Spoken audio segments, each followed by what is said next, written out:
bonjour à tous et à toutes. Une fois de plus, nous sommes devant vous à travers cette capsule pour vous parler d'un thème, pour vous parler d'une interrogation que beaucoup de téléspectateurs nous ont toujours posée, beaucoup d'auditeurs et beaucoup d'internautes nous ont toujours posé. Comment combiner la médecine conventionnelle ou allopathique à la médecine africaine ou alors la médecine naturelle ou considérablement parler à la médecine traditionnelle. Les gens se posent toujours la question de savoir, est-ce qu'on peut combiner les deux? Est-ce que les deux vont de pair? Est-ce que les deux marchent ensemble? Est-ce que il n'y aura pas une trahison entre une des deux médecines? C'est la question à laquelle nous allons vous répondre aujourd'hui. C'est la question à laquelle nous allons vous apporter des éléments de réponse. C'est la question à laquelle nous allons vous éclairer ou alors vous édifier. Et aujourd'hui, encore une fois de plus, je suis accompagné par Monseigneur Boafin, qui est un chercheur, qui est un thérapeute et qui est un médecin holistique, sans toutefois oublier sa casquette d'homme de Dieu, d'homme de foi, qui est un évêque de l'Église orthodoxe. Alors là, bonjour à vous, Monseigneur. Une fois de plus, nous sommes avec nos téléspectateurs qui ont soif de connaître la différence entre la médecine conventionnelle ou alors et la médecine africaine ou traditionnelle ou holistique, parce que la médecine africaine aussi c'est une médecine globale. Et qu'est-ce que vous pouvez donc dire par rapport à cela? Est-ce que ces deux médecines sont des ennemis? Est-ce que ces deux médecines sont des sœurs? Ou alors ces deux médecines sont des sœurs et des frères qui doivent marcher main à main afin d'apporter la santé globale à nos populations dans le monde? Déjà, je vous remercie, docteur Jacques, et je remercie aussi nos téléspectateurs, ceux-là qui nous écoutent de part dans le monde entier. La question même de ce que vous venez de nous poser là, moi je crois que nous ne devons même pas nous poser cette question parce que je crois qu'il faut rentrer dans les origines très anciennes. Quelle est la médecine qu'on pratiquait dans les temps très anciens? S'il faut retourner dans l'Égypte ancien, dans la Grèce ancienne, et tout ce passé-là, je crois que c'était une médecine naturelle, n'est-ce pas, que on utilisait, puisque au premier siècle, vous n'allez pas me dire qu'il y avait des perfusions, vous n'allez pas me dire qu'il y avait des injections, vous n'allez pas me dire qu'il y avait des transfusions sanguines, n'est-ce pas? On a pratiqué la médecine naturelle depuis la nuit des temps.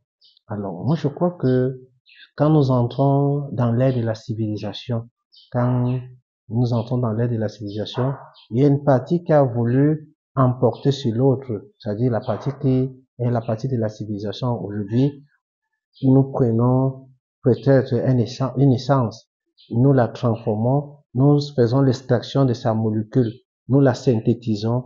Aujourd'hui, nous entrons dans la médecine conventionnelle en oubliant que la médecine naturelle était la mère de la médecine conventionnelle. Bon, ça, je ne veux pas polémiquer au-dessus, mais j'ai dit, depuis la nuit des temps, nous avons pratiqué la médecine naturelle. Aujourd'hui, est-ce que les deux peuvent faire route? Bien sûr, elles doivent même faire route. Elles doivent être sœurs. Elles doivent être sœurs. Parce que même nous qui pratiquons la médecine holistique aujourd'hui, avant de administrer un traitement à quelqu'un, nous demandons les paramètres. Nous faisons la recherche de ces paramètres. Nous essayons de consulter son carnet d'hôpital pour savoir que le médecin conventionnel, qu'est-ce qu'il a dit, et maintenant nous faisons une approche avec la médecine holistique pour accompagner le patient. Donc je crois que ces deux médecines doivent faire route pour barrer certains maux qui aujourd'hui minent la société. Je veux prendre ce mal qui nous a cloué au sol ici d'ici les années récentes, que nous avons parlé du Covid. Je crois que la médecine naturelle, avec des médicaments améliorés, et ça a boosté beaucoup de choses.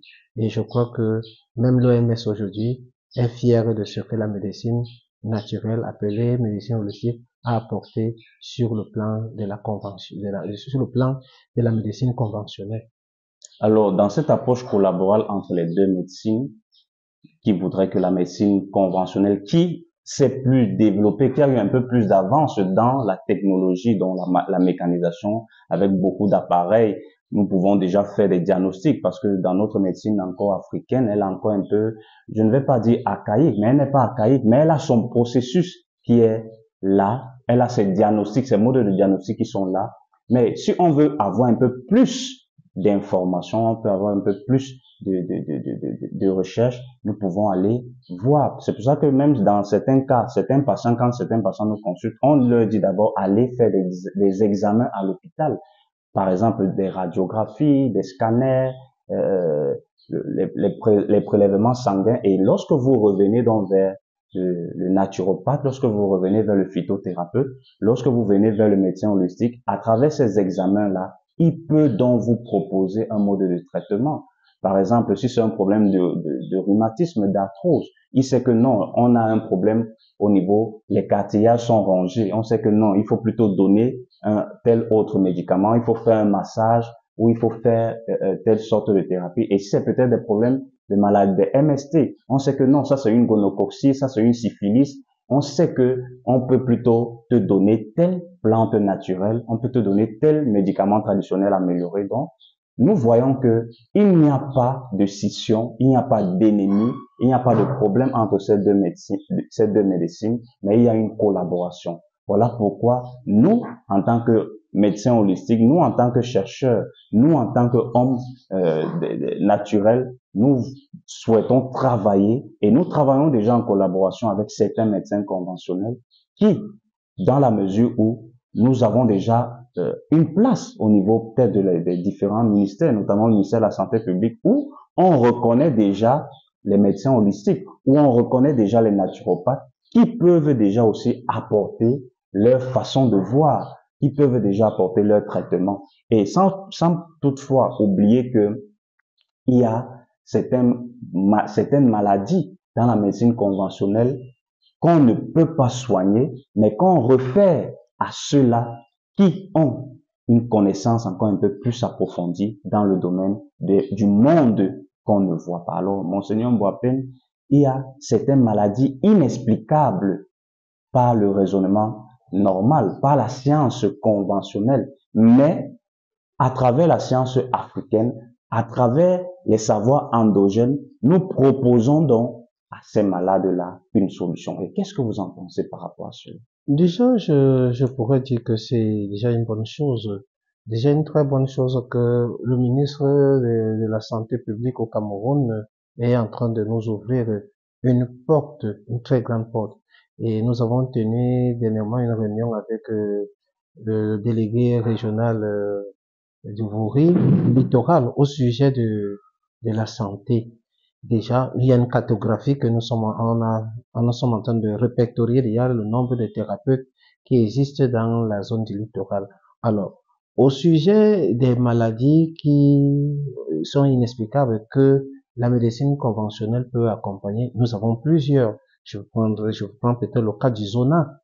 Le zona aujourd'hui, il a son traitement sur le plan de la cure spirituelle et même de la médecine naturelle. Nous avons des maladies aujourd'hui que nous pouvons accompagner des gens et peut-être mettre même un protocole d'accompagnement. Il y a des myomes, il y a des fibromes, il y a des problèmes d'érection, il y a des problèmes des arthroses.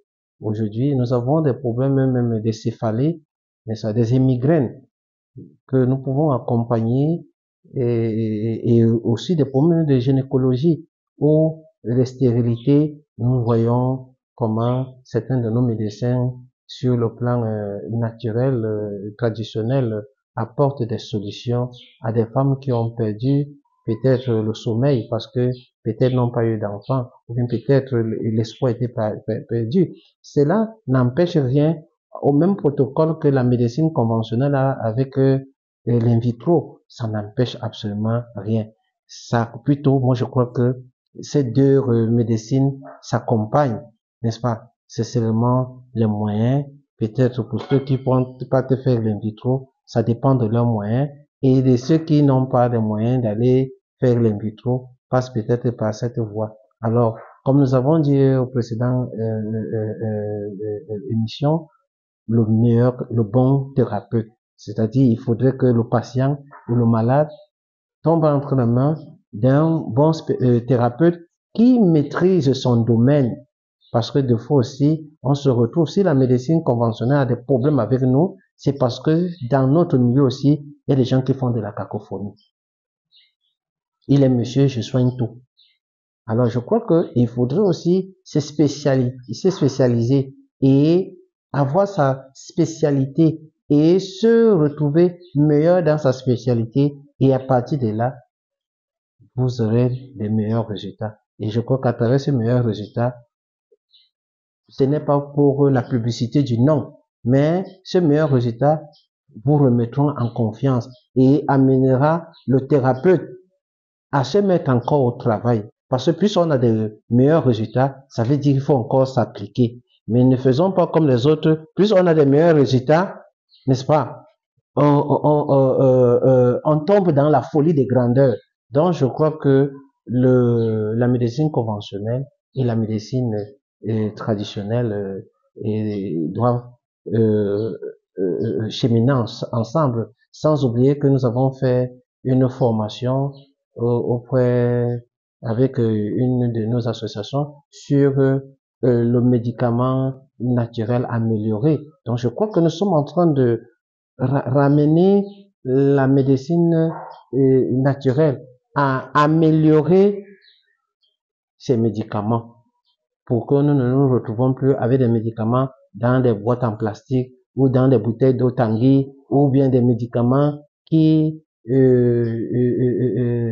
ont une toxicité, n'est-ce pas, incontrôlable. Je crois que nos deux médecines sont en train vraiment de se rapprocher pour faire le chemin ensemble.